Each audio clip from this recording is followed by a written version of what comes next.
ఆధ్యాత్మిక వారధి యూట్యూబ్ ఛానల్కు తిరిగి స్వాగతం. నేను మీ బలరాం తల్లాపరగడ.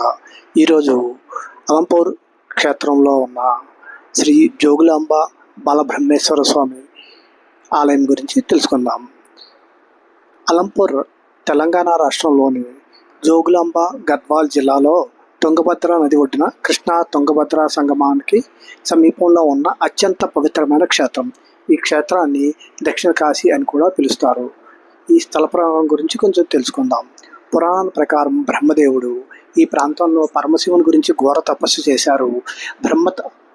తపస్సుకు ప్రసన్నుడైన పరమేశ్వరుడు ప్రత్యక్షమై అనేక వరాలు ప్రసాదించారు.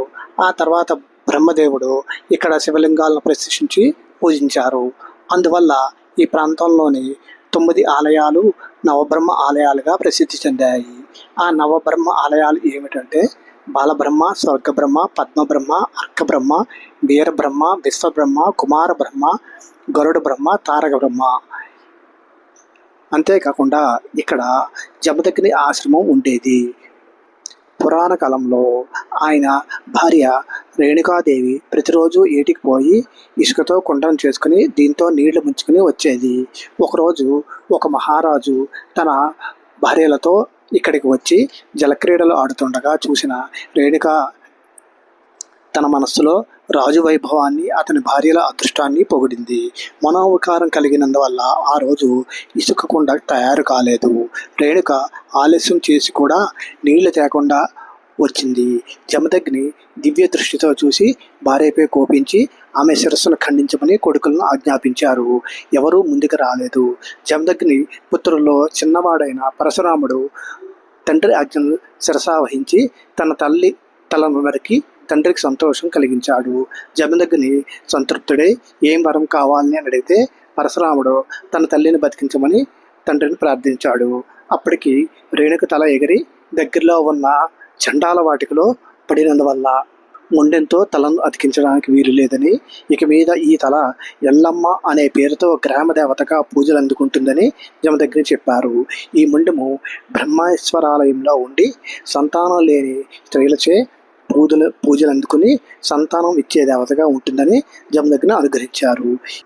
పురాణాల కథనం ప్రకారం దక్షయజ్ఞం అనంతరం సతీదేవి శరీరాన్ని మోసుకుంటూ పరమశివుడు సంచరిస్తుండగా ఆమె పై దవడ పళ్ళు ఈ ప్రాంతంలో పడినట్లు శక్తిపీఠం పురాణం చెబుతుంది. అందువల్ల అలంపూర్ అష్టాదశ మహాశక్తిపీఠాల్లో ఒకటిగా ప్రసిద్ధి చెందింది. ఇక్కడ అమ్మవారు జోగులాంబ అమ్మవారి రూపంలో కొలువై ఉన్నారు. జోగులాంబ అమ్మవారి విశిష్ట రూపం ఇక్కడ అమ్మవారి విగ్రహం అత్యంత ఉగ్ర రూపంలో ఉంటుంది. అమ్మవారి తలపై బల్లి, తేలు, కప్ప వంటి చిహ్నాలు కూడా కనిపిస్తాయి.